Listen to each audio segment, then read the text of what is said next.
It's a really good idea to look carefully through the reasonable adjustment plan in the beginning, and just because these plans have been put together with a student and maybe a mentor as well, and they outline what a student is entitled to. There are situations where reasonable adjustments made by the university have helped me, and they're all to do with exams. So extra time and a separate room with rest breaks. The separate room is probably the most helpful of them all, because it's kind of a calm nature. I was talking about earlier that you may be worried about fidgeting, or you may be worried what other people are doing. Whilst an exam, everyone's focused down, so you don't worry about that particularly too much. It's nicer to be in a smaller room where there's less people and you don't feel as pressured. Also, if something goes wrong during the exam, the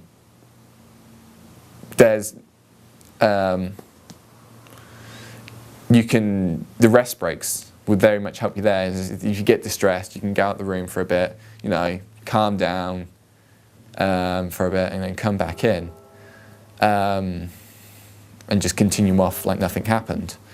Whilst in the exam, you'll be making, in a big room, you'll be making a lot more attention. No one else would have necessarily have the same requirements as you. Whilst in the small room, everyone in the small room has an issue, and so there's all kind of a mutual understanding. A second thing that staff need to know is that I have an SSA, and what it is and what it means, mostly in terms of getting extensions on assignments. But it's difficult to cover all the difficulties people with autism might have, because there's so much variation, but I suppose people's individual needs will be in their SSAs anyway. Yeah, I guess reasonable adjustments differ from person to person. Might be best to have a talk beforehand with the student, so they get to know what reasonable adjustments they would want, and maybe use prior experience so you have kind of an idea of what to give them.